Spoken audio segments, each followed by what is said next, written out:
वाले सतगुरु कबीर साहब, उसी ज्ञान की धारा को मेरे हृदय में प्रवाहित करने वाले सतगुरु श्यामल साहब जी, इस आश्रम को विधिवत संचालन करने वाले संत रूल साहब जी एवं दूर दराज से आए हुए भक्त साधक, ममतामयी माताएं, बहनें एवं बच्चे। कल भी यहाँ सत्संग हुआ था। मुझे तो ये भी पता नहीं था कि आप इतने लोग यहाँ एकत्रित हो जाओगे। मुझे जिन भक्तों ने बताया, ये कहा कि दूर दूर तक गांव नहीं है, लेकिन आप इतने लोग एक जिज्ञासु की तरह यहाँ बैठे हुए हो, तो निश्चय ही उस ज्ञान की सरोवर में डुबकी लगाओगे और आपका अंग अंग उस ज्ञान में सराबोर होगा। पपिया एक पक्षी होता है जिसके विषय में कहा जाता है कि वो सिर्फ स्वात नक्षत्र की बूंद को ही ग्रहण करता है, कि कविरा सीप समुद्र की खारा जल नहीं ले, पानी पीवे स्वात का शोभा सागर देत। कि जिस प्रकार की स्वाद की बूंद सीप में पड़ने पर मोती बन जाती है, पपिया की प्यास बुझाती है, वही स्वात नक्षत्र की बूंद सर्प के मुंह में पड़ के जहर बन जाती है, केले में पड़ के कपूर बन जाती है, और उसे गर्म तवे पर डाली जाए तो वो जल की राख धुआं बन जाएगी। गुरु ज्ञान सबको देते हैं। एक क्लास में 50 विद्यार्थी बैठे हैं, गुरु एक जैसा ही ब्लैक बोर्ड पर लिखते हैं। कोई जादू नहीं है कि जिसमें 4 विद्यार्थियों को दिखाई दे, 8 को न दिखाई दे। कमरे में ब्लैक बोर्ड एक होता है, मास्टर लिखता है, मुंह से बोलता है, सभी विद्यार्थी बराबर सुनते हैं। अब सवाल यही उठता है कि कौन केला है, कौन सर्प का मुंह है, कौन स्वाद की वो पपीहा है, कौन सीप है। जिसके मुंह में वो चीज पड़ेगी, बूंद एक है और उसके परिणाम अलग अलग है। गुरु का ज्ञान एक जैसा है सबके लिए, लेकिन सबके हृदय में वो अलग अलग तरह से होता है। कि नहीं, रूल साहब तो चांद घुटा के रहते हैं, उनके सफेद बाल नहीं काले बाल हैं, वो काले कपड़े पहनते हैं। भले ही आप किसी कारणवश आप चुप भले ही रह जाओ, लेकिन आपका हृदय उस बात को मानने को तैयार नहीं हो। आप क्या कहोगे कि मैंने अपनी आंखों देखा है। तो जहां प्रैक्टिकल होता है वहां भ्रम खत्म हो जाता है, और पढ़ी हुई बात को जब तक प्रैक्टिकल नहीं करोगे तब तक भ्रम है। उदाहरण के तौर पर हमें गाड़ी चलानी आती है, और जब हम गाड़ी नहीं चलाते थे, इससे पहले हमने गाड़ी में रखी हुई बुक पढ़ी, किताब, उसमें सारा सब कुछ लिखा है, clutch, brake, gear, steering, seat, सब कुछ लिखा उसमें। और बताने वाले ने भी बता दिया एक दिन कि ये क्लच होता है, ये ब्रेक होती है, स्टीयरिंग होता है, यहाँ सीट होती है, ये हैंड ब्रेक होती है, ये सारी चीजें पढ़ भी लिया और उससे बताया, सब सुन भी लिया। लेकिन आप बताइए, क्या हमने गाड़ी चलाना सीख ली? नहीं सीखी। गाड़ी चलाने के लिए चाबी उठाई, उस सीट पे बैठे, सेल्फ लगाया, गियर डाला और एक्सीलेटर लेके गाड़ी को जब आगे बढ़ाया, फिर छोटी मोटी अच्छी बुरी रास्ते से निकली, बाजार से निकली, खुद को बचाया, गाड़ी को बचाया और सुरक्षित आश्रम तक लौट के आए। अब उस दिन कह सकते कि हाँ, हमने आज गाड़ी चलाना सीखी। इसको कहते हैं प्रैक्टिकल। उससे पहले किताब में पढ़ा था, सुना था, उसको कहते हैं थ्योरिकल, यानी किताबी ज्ञान। और जब तक किताबी ज्ञान रहेगा तब तक उस संत को भ्रम रहेगा अपनी ही बात पर, कि पता नहीं ऐसा होता भी है कि नहीं होता है, पता नहीं ये सत्य है क्या सत्य है। तो लिप्सा, प्रमाद और भ्रम ये तीन चीजें अपने हृदय में रखो और किसी भी संत को देखो, यदि ये तीन चीजें दिखाई देती हैं तो वो नाम मात्र का वेशधारी है, उसको ज्ञान नहीं।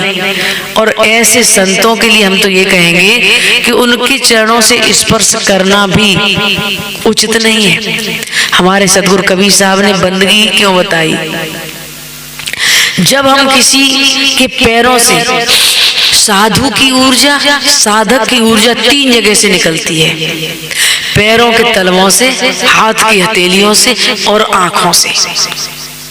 वैसे निकलने के लिए हमारा ये तालु, यहाँ सीप बरसों पानी के ऊपर अपना मुंह खोले तैरती रहती है और किसी भी बूंद के पड़ने पर बरसात में उसका मुंह बंद नहीं होता है।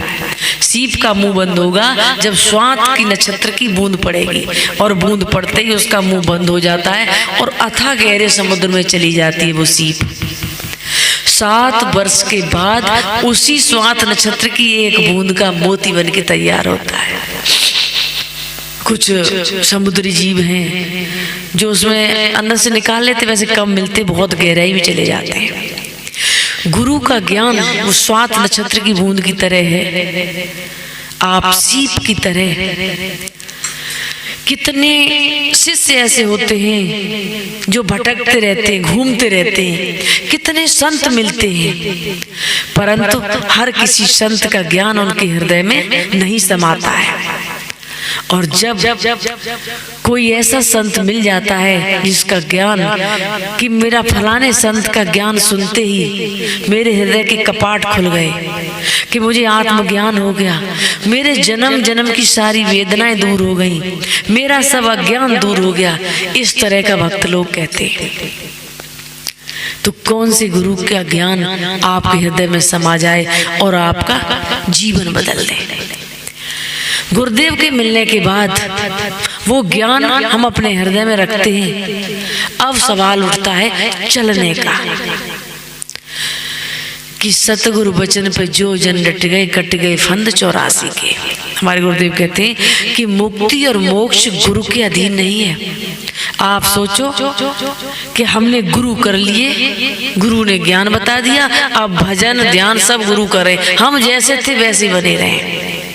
गुरु का मतलब होता है आपके जीवन में परिवर्तन होना चाहिए, आपका स्वभाव बदलना चाहिए।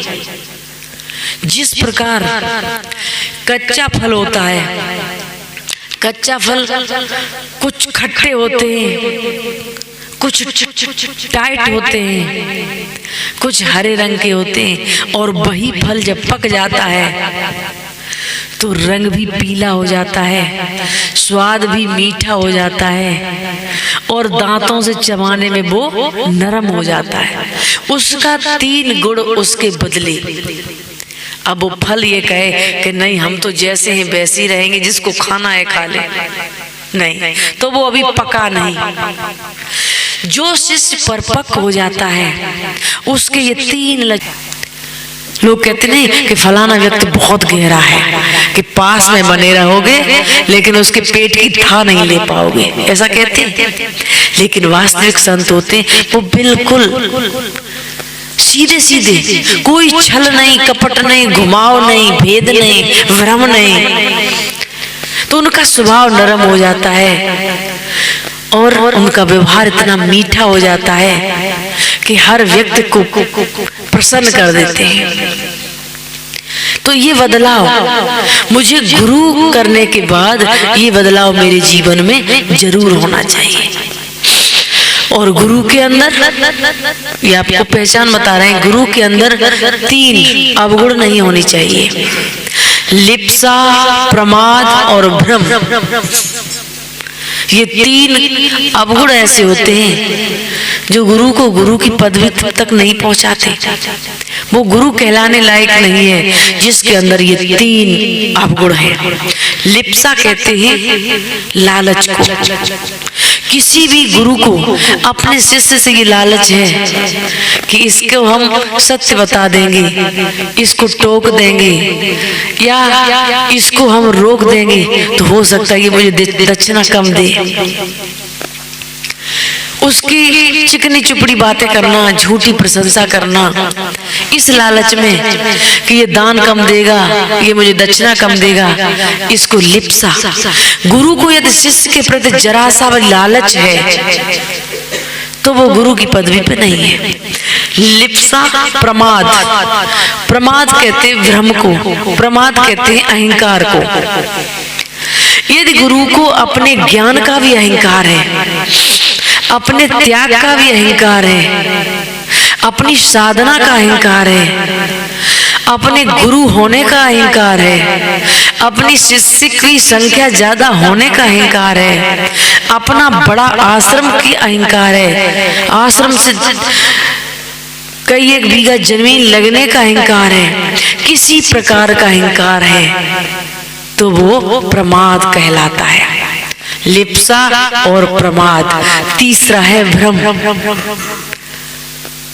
जिस संत को अपने ज्ञान पर भ्रम है कि हम ये बात कह तो रहे हैं, पता नहीं सही है कि गलत है, पता नहीं कोई टोक न दे, ऐसा है भी या नहीं है, और भ्रम होता है पड़ी हुई बात पर कि साकी कहे गए नहीं, साकी कह रहे हैं लेकिन